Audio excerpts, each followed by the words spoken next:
নমস্কাৰ বন্ধুসকল, আপোনালোকক উদয়ন অফিচিয়েল চেনেলটোলৈ স্বাগতম জনাইছোঁ। আজি মই ভিডিঅ'টোৰ জৰিয়তে আপোনালোকক দেখুৱাব খুজিছোঁ নগাঁও টাউনৰ এটা বিখ্যাত শিৱ মন্দিৰ। তেনেহ'লে আহক আৰম্ভ কৰোঁ আজিৰ এই বিশেষ ভিডিঅ'টো।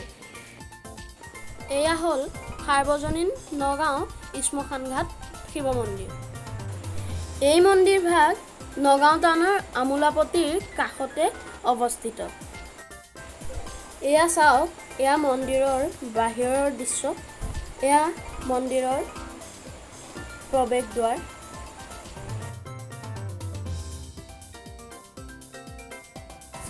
অতি সুন্দৰ পৰিৱেশৰ মাজত এই মন্দিৰভাগ অৱস্থিত। বলক তেনেহ'লে আমি ভিতৰলৈ সোমাই যাওঁ।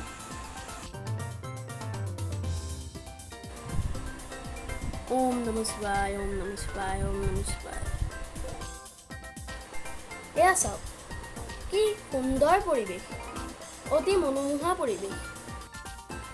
আপোনালোকে অনুগ্ৰহ কৰি ভিডিঅ'টো শেষলৈকে চাব আৰু মোৰ চেনেলটো যদি ছাবস্ক্ৰাইব কৰা নাই তেন্তে প্লিজ ছাবস্ক্ৰাইব কৰি লওক আৰু বেল আইকনটো অলপ ছেট কৰি দিব যাতে মই ভিডিঅ' আপলোড দিলে আপোনালোকে পাই যায়। আপোনালোক যিসকল এই মন্দিৰলৈ আহিছে বা প্ৰায়ে আহি থাকে সেইসকলেতো জানেই এই মন্দিৰভাগৰ মহত্ব। আজি সোমবাৰ, কিন্তু দেখিছোঁ ভক্তৰ সংখ্যা তেনেই তাকৰ।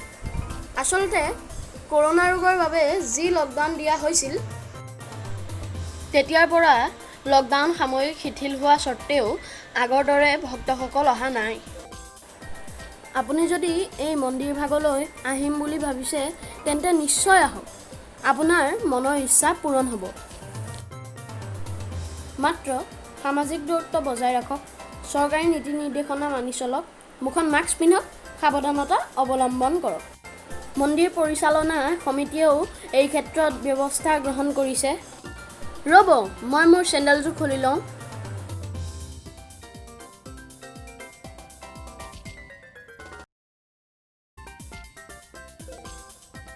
ৰ'ব, মন্দিৰৰ কাষতে আছে এখন অতি সুন্দৰ পাৰ্ক। বলক সেইফালে যাওঁ। ৰ'ব, পাৰ্কখন বৰ্তমান বন্ধ হৈ আছে। সম্ভৱ কৰোনা ৰোগৰ বাবেই এই ব্যৱস্থা কৰিছে। তথাপিও আমি বাহিৰৰ পৰা চাওঁ নে কি কয়? চাওক, সেইটো এটা পুখুৰী পাৰ্কৰ মাজত আছে।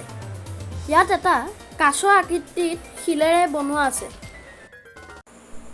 পাৰ্কখন অতি সুন্দৰ আছিল, দেখুৱাব পৰা হ'লে ভাল আছিল।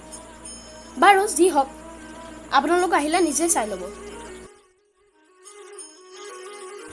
বলক আমি মন্দিৰৰ ভিতৰলৈ যাওঁ। এয়া চাওক, মন্দিৰটোলৈ সোমাই আহিলেই দেখিব অসংখ্য পাৰ চৰাই। মন্দিৰত বহু পৰিমাণে মাহ প্ৰসাদ খাবলৈ পোৱাৰ বাবে আন বহু মন্দিৰৰ দৰে এই মন্দিৰতো দেখিবলৈ পাব এনেধৰণৰ নুদুকা পাৰ চৰাই। অৱশ্যে এইকেইদিনত ভক্তৰ সংখ্যা কম হোৱাৰ বাবে ইহঁতৰ চাগৈ কিছু অসুবিধা হৈছে। এয়া চাওক, মোৰ মোবাইলৰ কেমেৰাত জিলিকি উঠিছে মন্দিৰৰ ভিতৰত জ্বলি থকা মূল বন্তিগছি। এয়া হৈছে মূল মন্দিৰৰ বাহিৰত ধূপ বন্তি জ্বলোৱা ঠাই। আকৌ এয়া চাওক, মন্দিৰৰ এটা কাষত আছে হনুমান ভগৱানৰ এটা সুন্দৰ মূৰ্তি।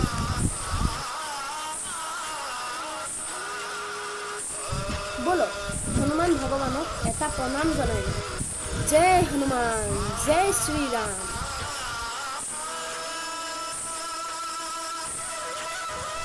মন্দিৰৰ কাষৰ বেৰত এনেদৰে বহু সংখ্যক দেৱ দেৱীৰ ফটো আঁৰি ৰখা হৈছে।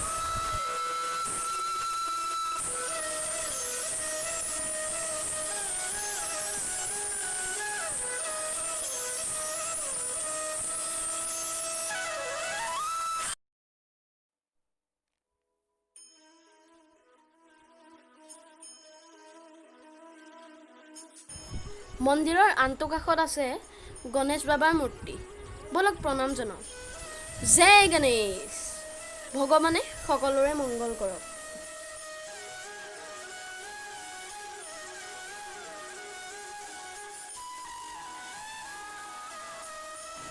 আহক আমি মন্দিৰৰ ভিতৰলৈ যাওঁ।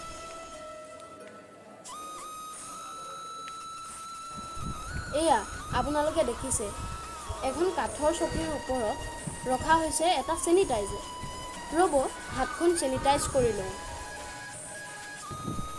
মন্দিৰৰ ভিতৰলৈ সোমালে মাস্ক পিন্ধিহে সোমাবলৈ মন্দিৰ পৰিচালনা সমিতিয়ে অনুৰোধ কৰিছে। এয়া চাওক এখন জাননীও লিখি থৈছে। ৰ'ব মাস্কখন ভালদৰে পিন্ধি লওঁ। ব'লক তেনেহ'লে আমি মন্দিৰৰ একেবাৰে ভিতৰলৈ সোমাই যাওঁ।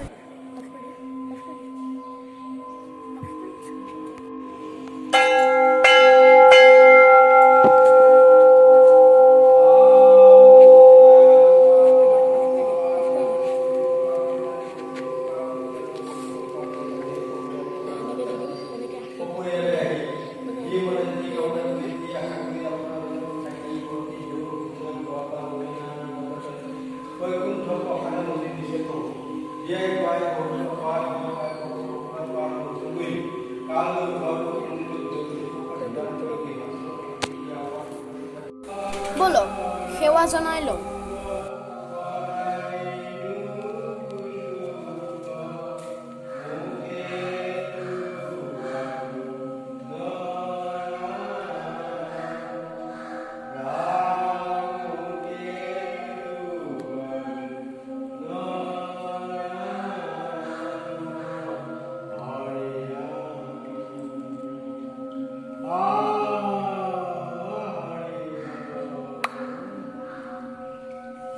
ৰ'ব মই পুৰোহিতক সেৱা কৰি লওঁ।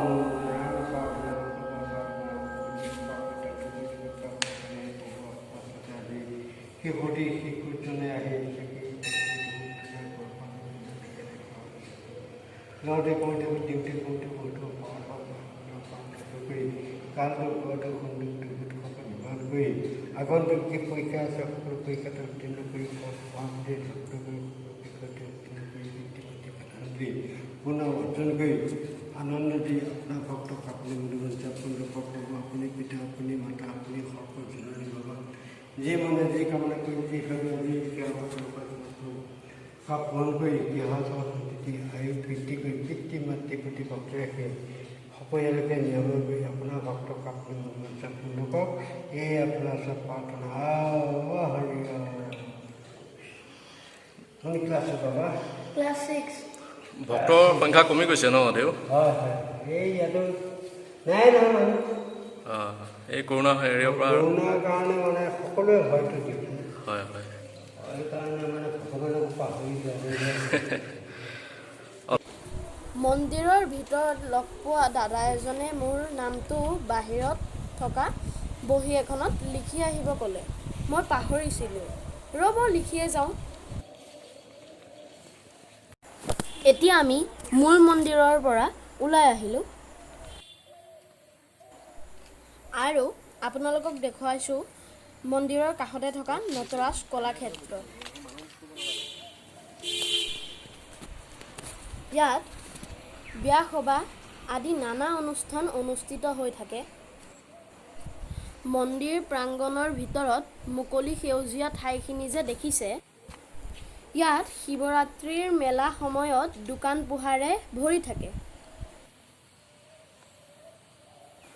প্ৰতি বছৰে বৰ ধুমধামেৰে কেইবাদিনীয়া কাৰ্যসূচীৰে ইয়াত শিৱৰাত্ৰি মহোৎসৱ ভাগ পালন কৰা হয়। আপোনালোক যদি এই মন্দিৰলৈ আহে তেন্তে এটা কথা ঠিক, মন্দিৰটোৰ পৰিৱেশে আপোনালোকক আনন্দিত কৰি তুলিব। আপোনালোকে যদি মোৰ চেনেলটো এতিয়ালৈকে ছাবস্ক্ৰাইব কৰা নাই তেন্তে প্লিজ ছাবস্ক্ৰাইব কৰি লওক আৰু বেল আইকনটো অলত ছেট কৰি দিব যাতে মই ভিডিঅ' আপলোড দিলে আপোনালোকে পাই যায়। মন্দিৰৰ সন্মুখত ধূপদীপৰ দোকান দিয়া এজন ব্যক্তিক আমি সুধিছিলোঁ, কৰোণা মহামাৰীৰ বাবে ভক্তৰ সংখ্যা কমিছে নেকি? এতিয়া লকডাউন খুলি দিয়াৰ পিছত মন্দিৰত দুই এজন আহিব লৈছে। হ'লেও কম তাৰমানে কম সংখ্যাটো কম আছে আৰু ভক্তৰ সংখ্যা কম আছে। ভক্তৰ কম আছে।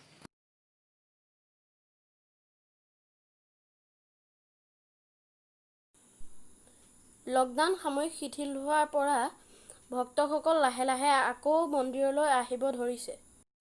বাৰু যা হওক, সোনকালে আগৰ দৰে অৱস্থা ঘূৰি আহক। তাৰে কামনা কৰিলোঁ। হৰি ওম নমঃ শিৱায়। আপোনালোকে মোৰ ভিডিঅ'টো কেনে পালে কমেণ্ট ছেকশ্যনত জনাব। তেতিয়া মই আৰু ভালকৈ ভিডিঅ' বনাবলৈ সাহস পাম।